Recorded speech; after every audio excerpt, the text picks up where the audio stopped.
Olá, viva, sejam bem-vindos a mais um episódio do Inov Talks. Hoje connosco Sofia Bravo, da Agência Nacional de Inovação. Olá, Sofia, bem-vinda antes de mais e obrigado por ter aceito o meu convite para falarmos um pouquinho hoje. Olá, João. Olá, obrigado eu por me ter convidado. Ora é essa. Bem, se calhar contextualizando, antes de mais, a Sofia é ponto de contacto nacional na Agência Nacional de Inovação.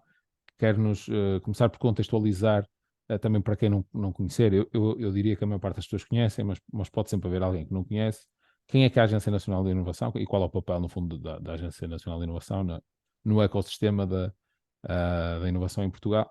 Ahm, Atualmente, e portanto, qual tem vindo a ser também o caminho que a agência tem percorrido nesse sentido, no fundo, no apoio ao ecossistema.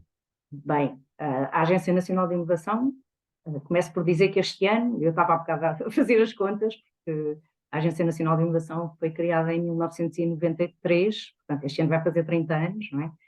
E quando foi criada, foi numa altura em que muitas agências de inovação europeias, portanto, organismos similares aqui à Agência Nacional de Inovação, que têm outros nomes em cada um dos países, e há países que têm várias, não é? De âmbito regional. Nós em Portugal temos só a Agência Nacional de Inovação, foram Uhum. criadas todas com o mesmo objetivo, que continua a ser, não é? Fazer a ponte entre a investigação e desenvolvimento e o mercado, não é? E nesse sentido, e é também por isso que a agência foi criada embora sendo uma entidade de direito privado, o capital é detido a 100% do Estado e é detido em partes iguais pelo Ministério da Ciência e pelo Ministério da Economia, através dos seus dois organismos principais com responsabilidades nestas áreas, na ciência e na economia, que é a Uhum. Fundação para a Ciência e Tecnologia do Ministério da Ciência, portanto, que detém o capital da ANI a 50%, e o IAPMEI, pelo Ministério da Economia, que tem os outros 50% de capital. Pronto, e a missão da agência é exatamente fazer essa ponte entre o mundo da investigação e as empresas.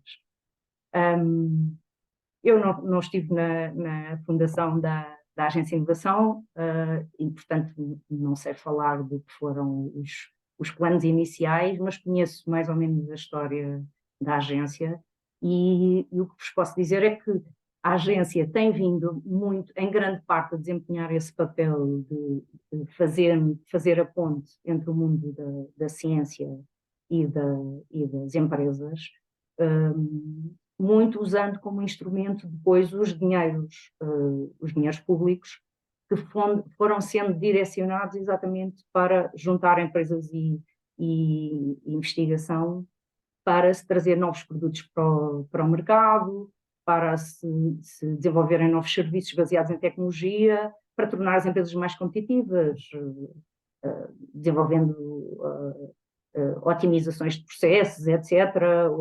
Enfim, permitindo que as empresas estejam no mercado de maneira mais competitiva e no mercado internacional, claro. O Certo, objetivo último é termos uma economia mais competitiva, não é? certo, E criarmos emprego mais qualificado. certo. E como é o valor acrescentado, não é? Uhum. No fundo, também faz aqui um papel um bocadinho de interface, não é? Entre, eu diria, o ecossistema português e o ecossistema europeu, entre aspas, não é? Ou seja, no fundo, o que é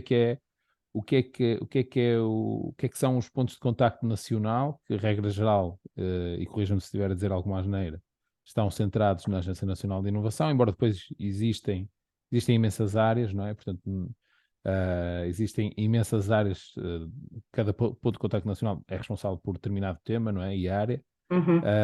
Mas no fundo é nesta lógica de interface, não é? De papel de interface que a agência tem. O que é isto na prática, no fundo? O que é que. Sim. Claro, nós não podemos, hoje em dia, desde há muitos anos, não é, para cá, não podemos desligar a visão da competitividade da internacionalização, não é? E do contexto europeu, muito menos, não é? E é claro que quando nós estamos a falar, principalmente quando estamos a falar dos fundos de acesso a financiamento, não é?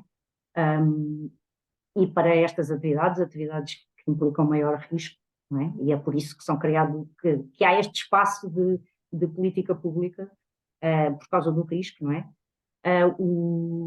Quando estamos a falar destas atividades, é óbvio que não podemos de maneira nenhuma, e nós estamos completamente dentro dessa lógica, não é? Da lógica europeia. E a Comissão Europeia dedica um orçamento que é muito significativo, são quase 100 bilhões de euros em ciclos de 7 anos, não é? Que é o Programa Quadro de Investigação e Inovação. Este ciclo, que começou agora em 2021, chama-se Horizonte Europa, e nós em Portugal, como em todos os outros países da União Europeia, temos pessoas que são dedicadas a promover a participação local nesses dinheiros europeus que têm uma vocação muito semelhante aos dinheiros da Aplicação Nacional para Investigação e Inovação, só que têm uma lógica europeia, uma dimensão europeia, ou seja, as entidades, quaisquer, não é? Entidades públicas, privadas, etc., que queiram participar, têm que participar, mas numa lógica europeia, ou seja, têm que estar integradas em consórcios que têm regras mínimas de números de países dentro do consórcio, etc., para que haja essa dimensão europeia. E estava-lhe a dizer isto, pronto, para explicar um bocadinho o nosso papel, não é?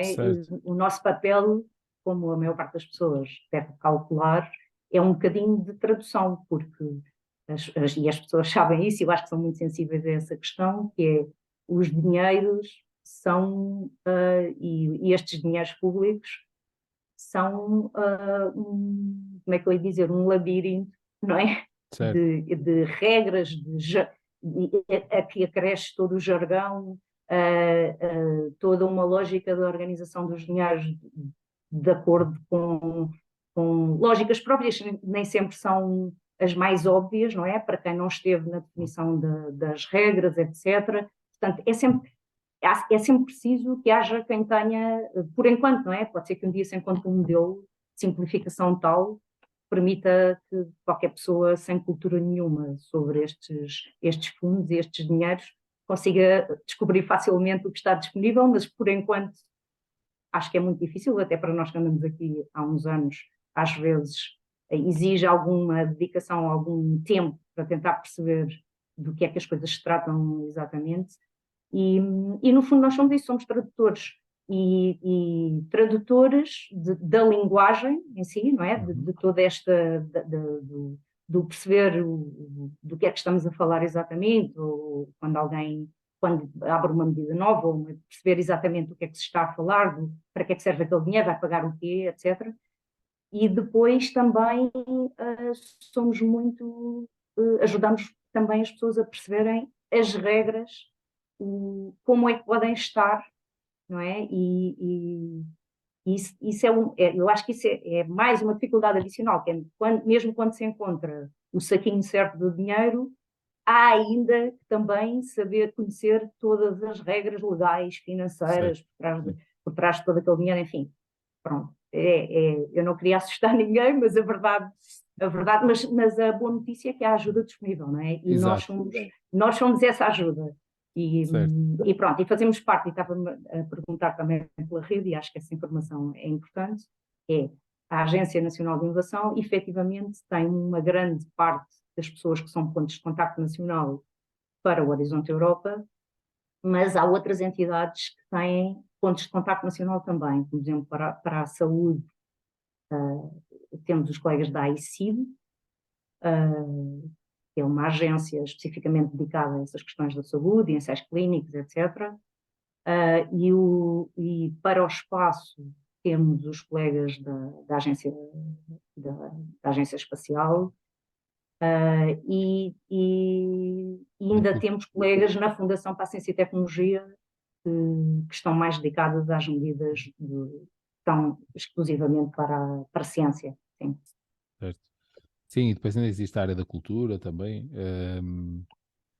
Também existem pontos de contacto nacional, sim.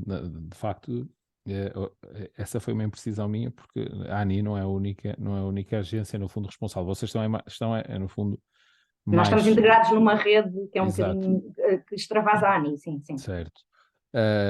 Ou seja, no fundo, aqui a nível de incentivos, e se calhar só para clarificar um bocadinho melhor, nós temos aqui, a nível nacional, não é uma empresa, vamos falar em conceitos abstratos, mas uma empresa tem, a nível de incentivos financeiros, tem duas dimensões nas quais pode obter algum tipo de financiamento, de incentivos para as suas atividades. Aqui estamos, obviamente, a falar mais na área de investigação, desenvolvimento e inovação, que é nacional, pronto, e tradicionalmente conhecido como os fundos comunitários. Existem uma série de quadros, há quadros regulares e depois há quadros extraordinários, como é o caso do PRR, e depois temos esta dimensão, a dimensão europeia, que há pouco referia, que neste quadro tem cerca de 100 bilhões afetos ao programa e que é conhecida na gíria, eu diria, como a Liga dos Campeões dos Incentivos, não é? Tal a dimensão e a complexidade, talvez na forma é a densidade da informação, não é? Porque às vezes as coisas até, e para quem trabalha um bocadinho nas duas dimensões, percebe que às vezes até é mais fácil trabalhar na Liga dos Campeões, entre aspas, portanto, no Horizonte Europa, nas escolas europeias, são muito mais previsíveis a nível de timings, dotações, objetivos, quer dizer, há uma série do ponto de vista operacional, isto é uma opinião pessoal, funciona até bastante melhor do que os incentivos nacionais. Agora, como é tão denso, não é? E como é tão denso e tão específico para estas áreas de investigação, desenvolvimento e inovação, também acaba por ser natural, pronto, que acaba por ser mais complexo, entre aspas. E, portanto, então, daqui a necessidade, imagino eu, de existirem estes pontos de contacto nacional para ajudar as empresas a ir de uma forma mais certeira a jogo. Pronto, e se calhar, usando aqui alguns jargões futebolísticos, às vezes ajudam a simplificar a visualização das coisas. Ou seja, o que é que eu lhe queria perguntar? Do ponto de vista assim de big picture, como é que este Horizonte Europa está organizado de uma forma mais geral, não é? Antes depois de irmos, se calhar, em maior detalhe aqui a uma call específica, que de si também, que depois per si também já tem bastante tema a explorar, mas de uma forma mais global, mais generalista, o que é o Horizonte Europa, quais são os pilares, no fundo, também para simplificar, no fundo, ou seja, para desconstruirmos também um bocado esta imagem da complexidade, da densidade de informação. Sim, o Horizonte Europa é então aquele bolo de dinheiro que eu tinha falado, não é? Dos tais são 90 e qualquer coisa bilhões, eu agora não sei o número de cor, penso que 96, 97 bilhões, é por aí.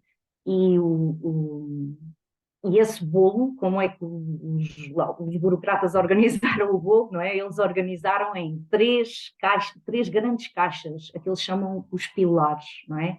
Pronto, então distribuem, a primeira ordem de distribuição do dinheiro são esses três grandes caixas que eles chamam pilares. E então, o pilar 1 é essencialmente dedicado à ciência. Depois, penso que o seu objetivo aqui é falar um bocadinho para as empresas, não é? E foi por isso que me convidou. E então, o que é que interessa aqui às empresas perceberem? Que depois há dois pilares onde podem participar sempre que há oportunidades de participação, que é o pilar 2 e o pilar 3. Eu vou começar pelo pilar 2 e a seguir falamos no pilar 3, porque é onde eu tenho responsabilidade de promover a participação nacional e, portanto, conheço mais a fundo, mas, de qualquer das formas, começo por explicar o pilar 2. O pilar 2, depois o segundo nível de organização do dinheiro dentro de cada pilar, e especificamente no pilar 2, é por clusters. E os clusters são temas, no fundo, são setores de aplicação, são temas, são áreas tecnológicas, enfim, há sempre aqui, às vezes é difícil distinguir bem um setor de aplicação de uma área tecnológica, mas são grandes temas, não é?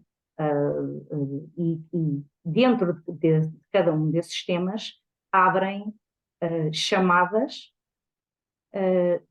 para as empresas, aliás, para as entidades se candidatarem. A lógica do Pilar 2 é muito aquela lógica que eu falava há pouco, é uma lógica onde as entidades têm que se candidatar em consórcio, e isto é muito relevante para as empresas, não é? Porque para aquelas que já têm experiência de participação, será mais fácil, não é? Porque já participaram de outras vezes e isto geralmente Já conhece a as dinâmica, não pessoas, é?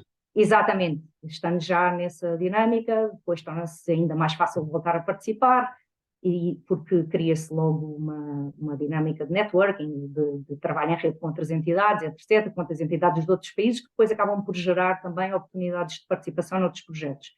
Para quem ainda não começou esse trabalho, ou para quem nunca se candidatou, eu diria que o mais importante mesmo é realmente esse trabalho de networking internacional. E agora, dicas importantes para as empresas que queiram começar esse caminho.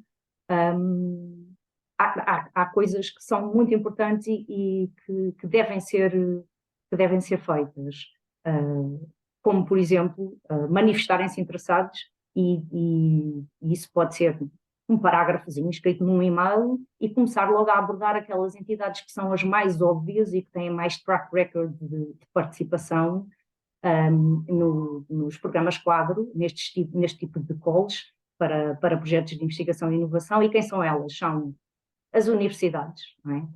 Estão sempre lá, portanto, as empresas, e as empresas com o perfil das que nós estamos aqui a falar, não é? Que são empresas que desenvolvem novos produtos, novos serviços, etc., hão de ter já algum relacionamento estabelecido com entidades, e as universidades são as mais óbvias, não é? Portanto, e se tiverem com universidades internacionais, melhor ainda, mas não tendo as nacionais, também já têm essas redes estabelecidas, e, portanto, eu diria começar por aí, pelas grandes organizações, ou por aquelas organizações que têm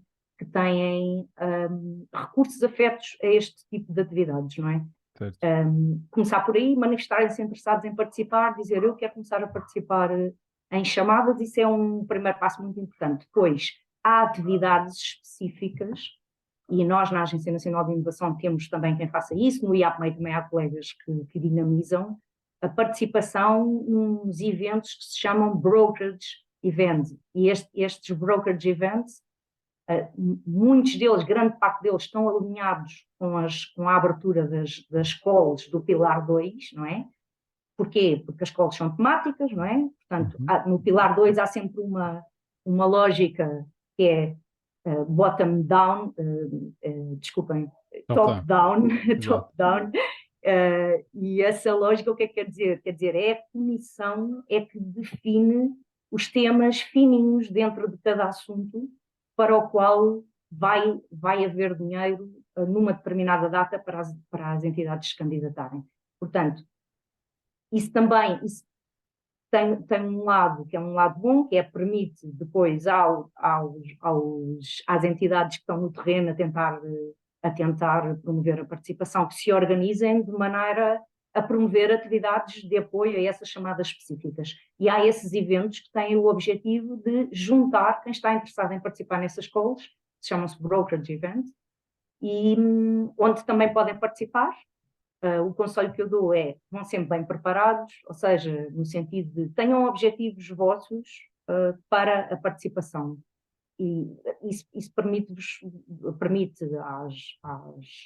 às empresas irem a esses eventos e saírem de lá com contactos melhores, não é? Ou com contactos mais promissores, porque vos permite também afinar as pessoas com quem querem falar, pedir reuniões a pessoas mais afinadas aos vossos objetivos, etc. Enfim, mas nós também podemos ajudar até a preparar as empresas para irem a esses eventos. Estamos sempre disponíveis para ajudar. Depois, é assim,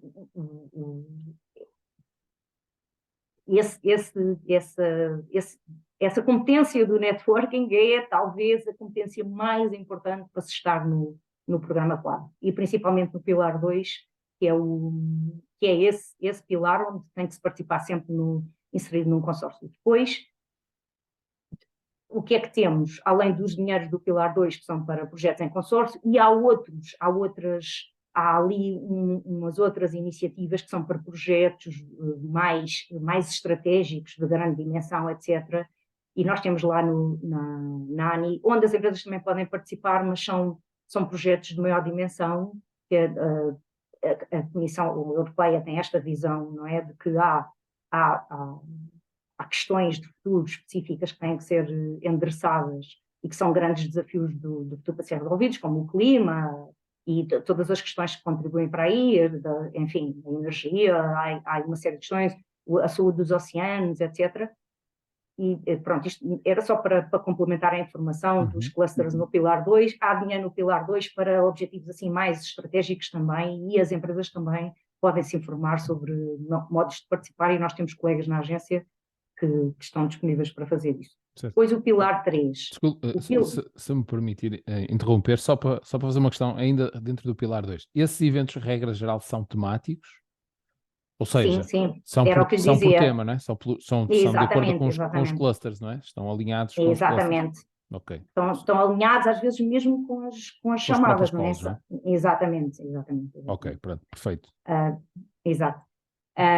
Só para esclarecer no fundo, porque pronto, também para quem nos ouve e possa eventualmente ter interesse neste tipo de eventos, muitas vezes há eventos que são muito generalistas, não é? E dos quais não se consegue criar portanto, não se consegue que sejam produtivos, no fundo, não é? Portanto, acabam por ser um pouco incipientes. Aqui o objetivo não é esse, ou seja, ou melhor, estes eventos estão trabalhados, ou estão preparados, ou estruturados de forma a que haja maior objetividade, não é? Porque já estão muito alinhados, já completamente vão, alinhados com o dinheiro, com a programação do dinheiro. e Sim. já vão entidades, sejam empresas ou não, que já vão participar, já têm as coisas, já têm muitas vezes a Exato. ideia preparada, procuram Exato. às vezes coisas Aliás, muito específicas, não é?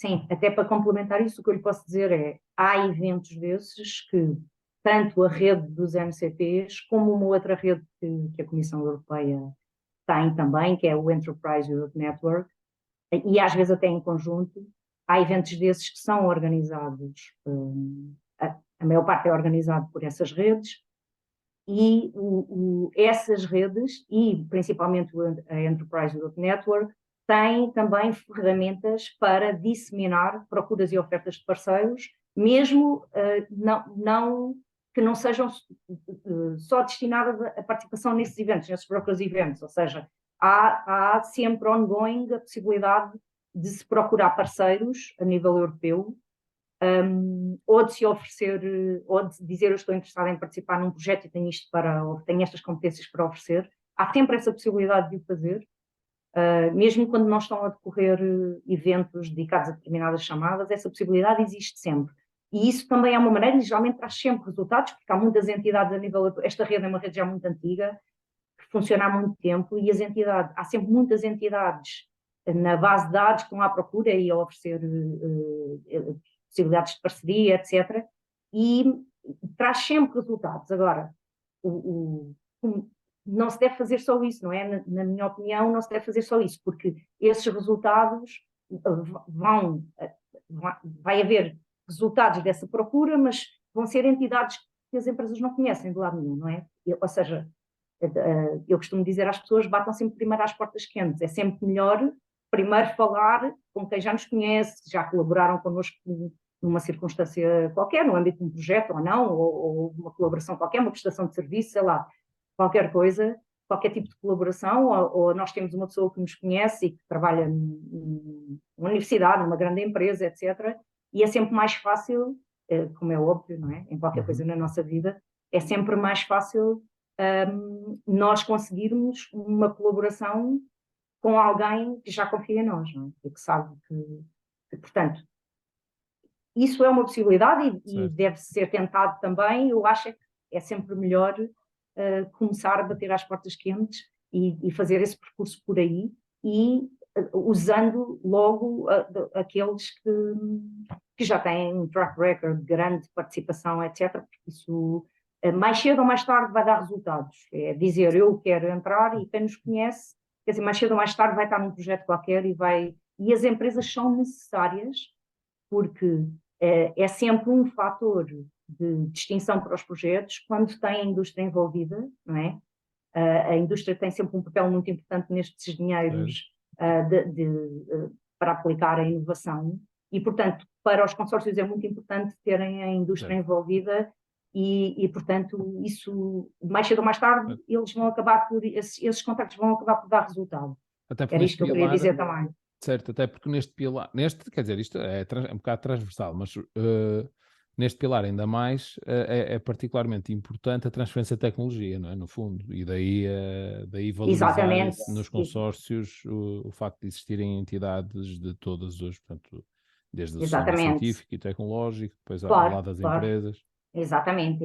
Mas a visão, cada vez mais, não é? É fazer é ter esta visão do estamos a trabalhar para depois fazer chegar ao mercado, não é? Certo. E esse caminho, para ser bem feito, tem que envolver as empresas, não é? Certo. E, portanto, isso acaba por ser sempre uma mais-valia nas candidaturas e, portanto, as empresas têm um bocadinho o poder do lado delas também, não é? Portanto, aquelas que têm coisas boas para oferecer, boas competências, têm esse poder também de saberem que podem ser uma mais-valia para os consórcios. Okay. Eu, entretanto, interrompia quando eu ia passar para o Pilar 3, não é? Exato. Sim, o Pilar 3, se calhar vou começar pelas grandes diferenças do 3 para o 2, porque isso também permite logo às pessoas perceber bem aqui porque é que existe este Pilar 3.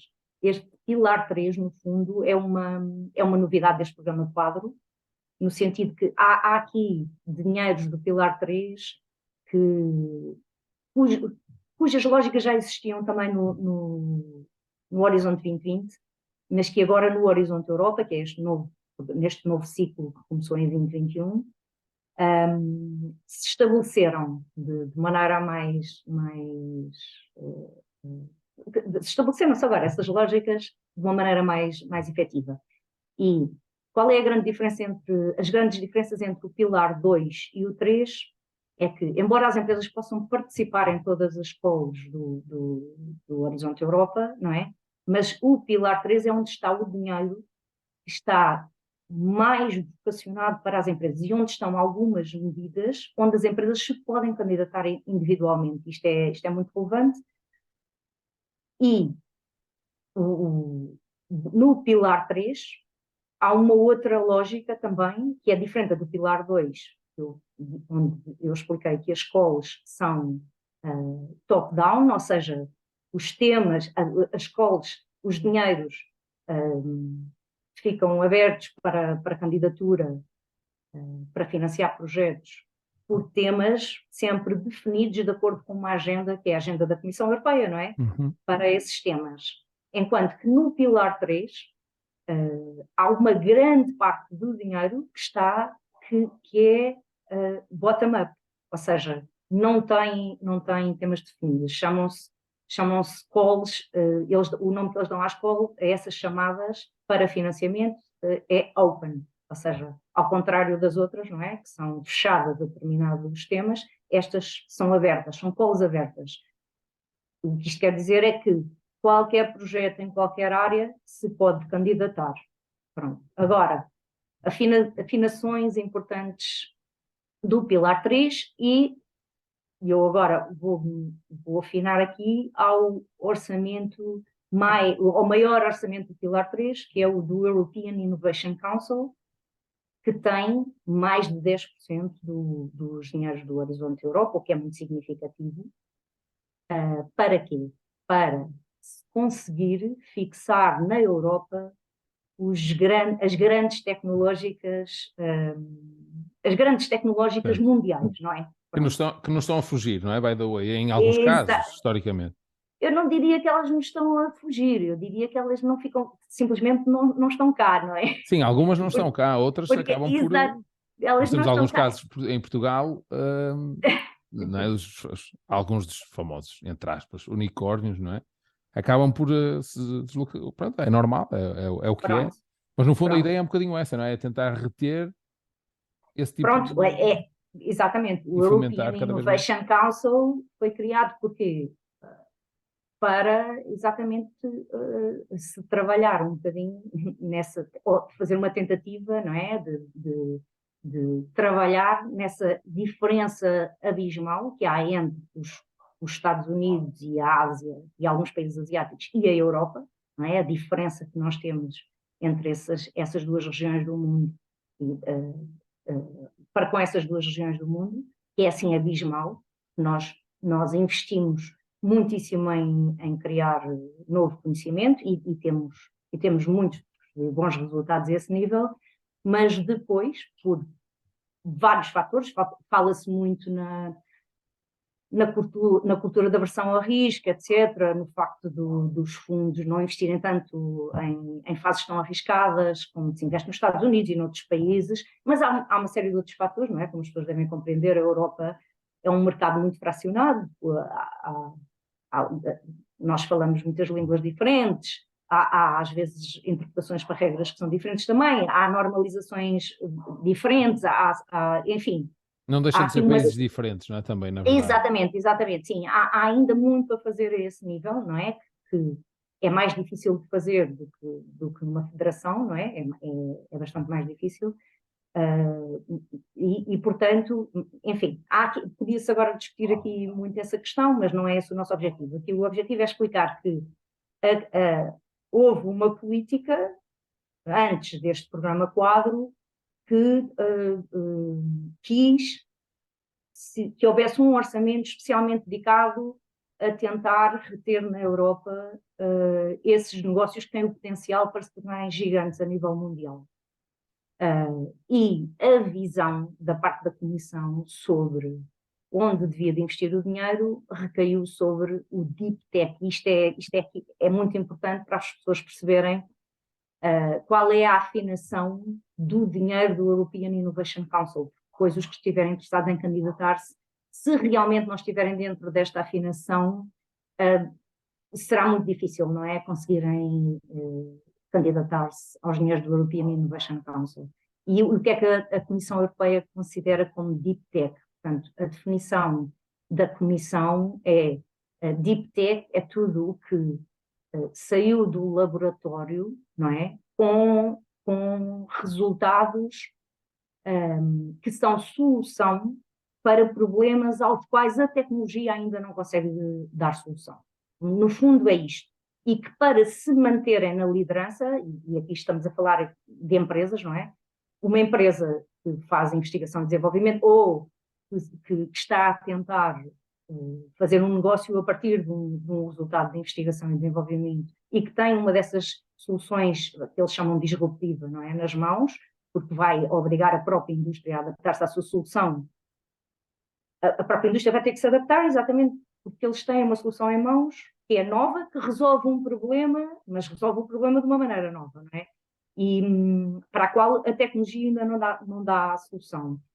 E para se manter na liderança, a empresa vai ter que continuar a voltar sempre ao laboratório. Portanto, a definição de Deep Tech para a Comissão, a definição purista, não é? É esta. E o que é que o European Innovation Council faz? Como é que o dinheiro do European Innovation Council está organizado para dar resposta a esta ambição de reter essas que, de acordo com a visão da Comissão Europeia, são as que depois podem gerar trabalho muito qualificado e grandes mais-valias, não é, para a Europa. Como é que eles organizaram o dinheiro? Eles organizaram o dinheiro em 3 grandes instrumentos. Um é o Pathfinder, que é sucessor de outros instrumentos que já existiam nos programas quadros anteriores e que, no fundo, mas que agora incorpora muito esta visão de estamos a trabalhar para depois lançar um gigante no mercado, não é? A nível mundial. Pronto, incorpora bastante mais. Mas o Pathfinder, no fundo, é uma medida de incentivo que dá alguns milhões a consórcios grandes que se juntam para trazer ainda até à prova de conceito, ou seja, mesmo nas fases iniciais da investigação, até à prova de conceito, tecnologias que ainda não existem, mas que se sabe são necessárias para dar resposta a problemas que com que a indústria está a lidar e para os quais a tecnologia ainda não dá resposta. Depois, eu agora vou falar das pontas, depois vou falar do instrumento do meio. Na ponta final, ou seja, o instrumento que tem o dinheiro para depois aquelas empresas que já têm pilotos de tecnologias disruptivas na mão, podem ter já clientes, até podem ter sofrido rondas de investimento, mas que estão numa fase que é ainda demasiado arriscada, porque precisam de se industrializar e vender para o mundo inteiro, e esse salto é um salto muito exigente e os dinheiros privados não querem assumir esse risco. Essas empresas têm o acelerador, o Accelerator do European Innovation Council, que é uma medida, e é para o Accelerator que eu sou o ponto de contacto nacional, e é uma medida que lhes dá um tipo de financiamento que é uma novidade absoluta nos dinheiros da Comissão Europeia, dedicados à investigação e inovação, e que eles decidiram dar o nome de Blended Finance. E o que é que isto quer dizer, este jargão do Blended Finance? Isto quer dizer que eles dão em forma de grants, ou seja, a fundo perdido, não é? Aquele dinheiro a fundo perdido, para as empresas terminarem ainda o desenvolvimento da tecnologia. É claro que nós aqui estamos sempre a falar de tecnologias que, embora já estejam comprovadas, mas imaginemos que ainda há alguns passos a dar para se chegar às vantagens competitivas totais, não é? Para se estar no mercado daquela forma que é. Quando eu estiver no mercado desta forma, mais ninguém vai conseguir ter esta solução da forma como eu tenho. Ou seja, ninguém consegue ter as mesmas vantagens competitivas. Tipicamente Portanto, estamos a falar em que TRL, no fundo, ou seja, financia de que TRL para...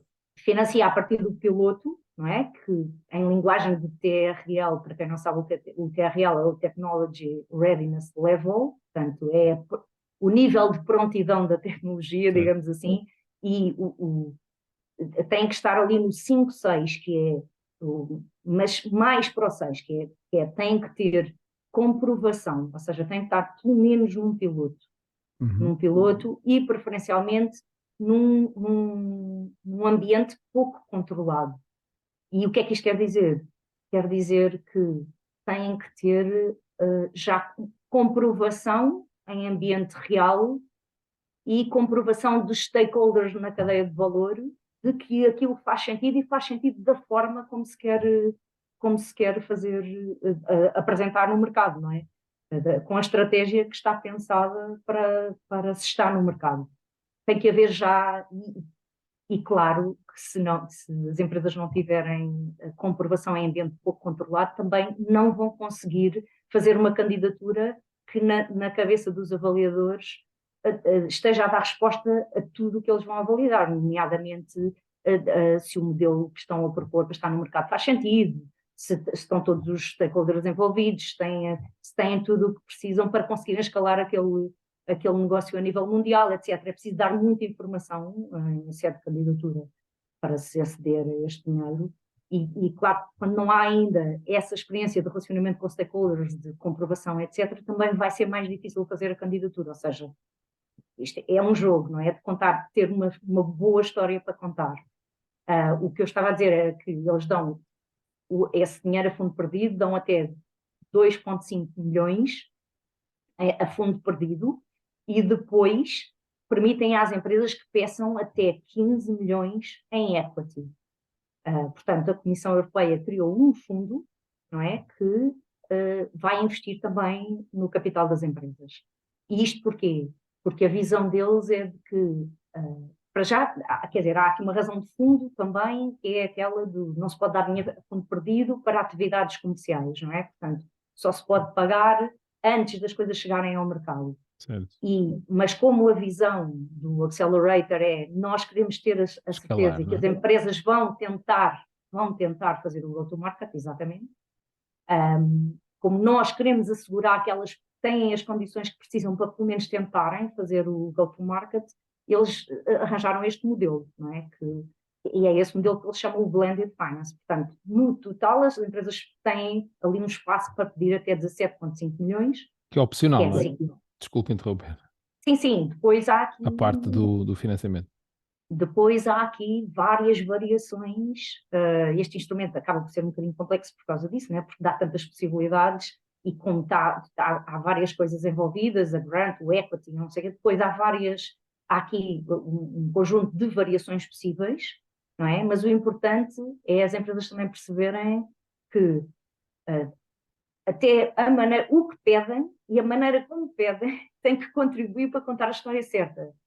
Mesmo, há empresas que dizem, não, eu só quero a grant, mas ao dizerem eu só quero a grant, a Comissão exige que explique como é que depois vai financiar o go-to-market, não é?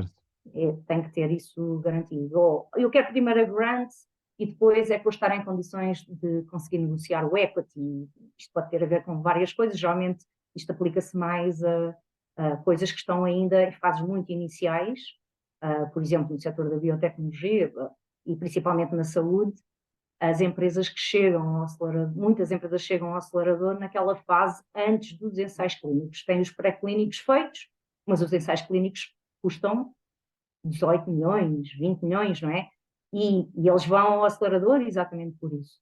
E muitas vezes a Comissão diz, eu para fazer o deal, eu faço o de-risking desse projeto, dando já os 2,5 da grant, vocês começam a pedir as autorizações, não sei, e entretanto tentam levantar no mercado também investidores que nos acompanhem a fazer o resto do investimento. Enfim, há aqui muitas possibilidades, sendo certo que a Comissão Europeia preferencialmente não quer ser o líder na ronda de investimento. Pronto, isto também é uma informação relevante. Portanto, não quer liderar a ronda no sentido de que não quer ser a Comissão a definir as regras da ronda, não é? E, portanto, as empresas, o objetivo final do acelerador é fazer baixar bastante o risco ao investimento privado, não é? Para que as empresas consigam efetivamente dar esse salto, consigam tentar e fazê-lo na Europa. Pronto, acho que sobre o acelerador são assim os traços principais. É também muito relevante perceberem que a candidatura ao acelerador é monobeneficiária, ou seja, as empresas candidatam-se individualmente e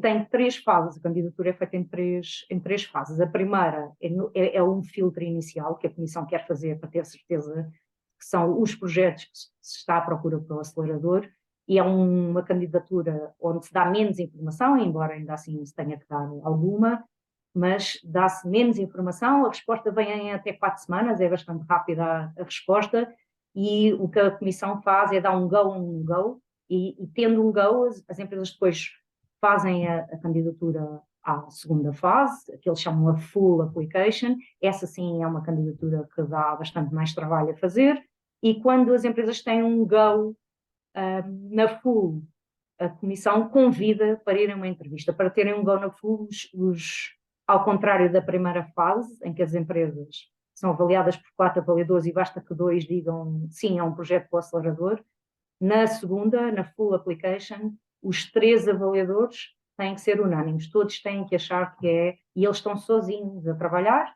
portanto não se conhecem uns aos outros, ou seja, isto é um exercício de não deixar margem para dúvida razoável na cabeça de ninguém. Aqui o exercício bem feito é sempre factos, e ter uma boa história para contar, bem alinhada com os critérios, e serem o mais factuais possível. Às vezes não se consegue à primeira, mas é um exercício que é possível de fazer.